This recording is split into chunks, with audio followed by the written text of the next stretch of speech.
Question number 2, David Bennett. Mr Speaker, my question is to the Minister of Finance. What steps is the government taking to support vulnerable households and families? The Honourable Bill English. The government is focused on reducing long-term dependency on public services by getting better results for vulnerable households and families. And we are seeing results. For example, government delivered $790 million child hardship package, part of last year's budget, which raised benefit rates for families with children for $25 a week from 1 April this year, the first increase above inflation since 1972. It lifted student allowances for families with children, and it increased childcare assistance rate for low-income families, targeting 160,000 families with 300,000 children. And that's in addition to measures taken in Budget 2014, which delivered a $500 million package covering paid parental leave, extended parental tax credit, children's teams and additional support for early childhood. Supplementary question, David Bennett. How is the government helping to ensure that the benefits of a growing economy are being shared by vulnerable families? The Honourable Bill English. Well, Mr Speaker, rising tide lifts all boats. The economy is growing, one of the few developed countries with sustainable economic growth, and that is flowing through to our families.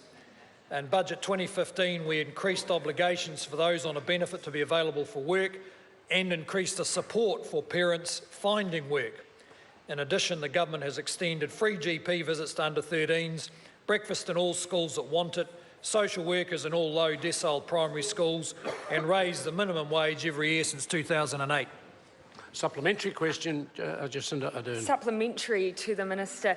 Is the Children's Commissioner wrong when he stated this morning that, quote, we don't have a plan for poverty, we don't have targets for poverty, it's much bigger than getting people off benefits when the minimum wage is $15 an hour? The Honourable Bill English. Mr Speaker, we actually do disagree with the Children's Commissioner on that matter. The government has a broad-ranging program, including lifting the lowest incomes in New Zealand, the incomes Labor didn't lift in 9 years of reasonable economic growth, through to long-term changes in government services which, when run badly, create dependency rather than reduce it. Supplementary question, David Bennett. How are the government's better public services targets increasing transparency and accountability to deliver better results for New Zealanders? The Honourable Bill Mr English. Speaker, the better public services targets are unique because no previous government has published indicators of our social sustainability in the way that this government has, and then reported against them regularly. Government has confidence in the integrity of this process. Statistics New Zealand provides advice to agencies to ensure that the data is robust. Many of the better public services measures incorporate, or in fact are, Tier 1 official statistics. That is, the most important and rigorous statistics overseen by the standards set by the Department of Statistics. We welcome independent external scrutiny, such as that in the Salvation Army report, which I'd say is way ahead of the scrutiny that's been applied by the Labor Party. Supplementary order. Supplementary question, David Bennett. What recent reports has he received showing progress across a range of social indicators under the government? The Honourable Bill English. Well, Mr Speaker, the most recent one is the Salvation Army report, released earlier today, which shows good progress across many, but not all, of the results. The number of children living on benefits has fallen 24% to the lowest level since 1998. The number of children facing material hardship has fallen by 11% on one measure and 31% on another. Substantiated abuse, including emotional abuse, has fallen 26%.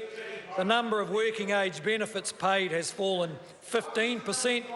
Infant mortality is down 22%, and pregnancy among 15 to 19-year-olds down 36%. And that's according to the Salvation Army report.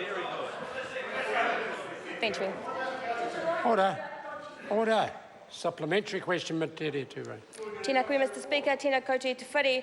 My question is to the Minister. How many of the children whose parents and caregivers have moved off benefits under his better public service targets are still living in poverty?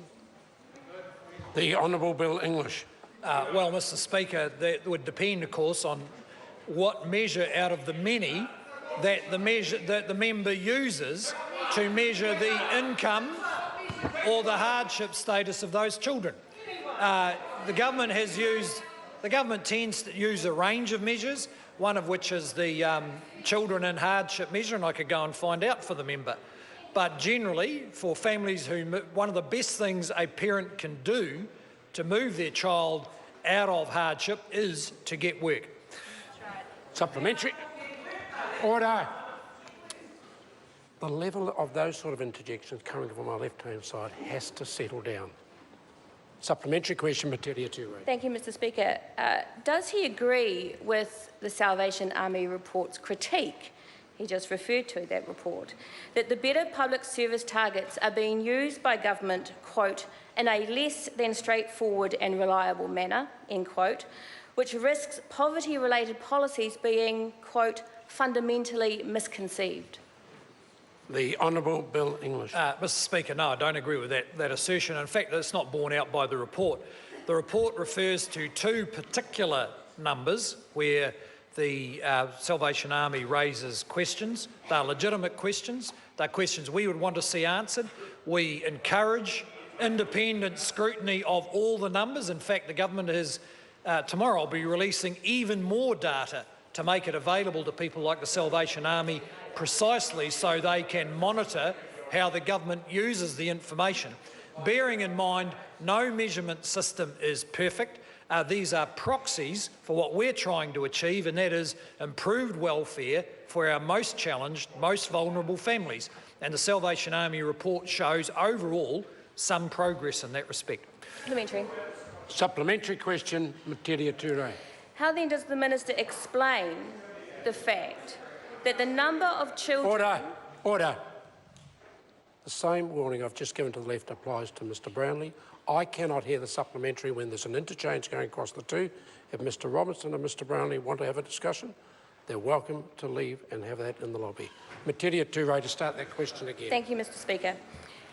How does the Minister then explain the fact that the number of children living in benefit-dependent homes is decreasing, but the number of children living in poverty under those measures is the same? The Honourable Bill English. Well, Mr Speaker, again, one would be, you'd have to look at the particular measure the member is applying. And I'm happy to do that if she can tell us what measure that is. But in general, families are better off in work, not just because of the income, but because of the greater social cohesion that comes with being able to realise some aspiration, having connections in a workplace, building a bit of a community and some order into families that can, which on benefit often lack direction and structure in their lives. So we will continue to pursue the policy of encouraging and supporting people getting off benefit and into work. Question number 3.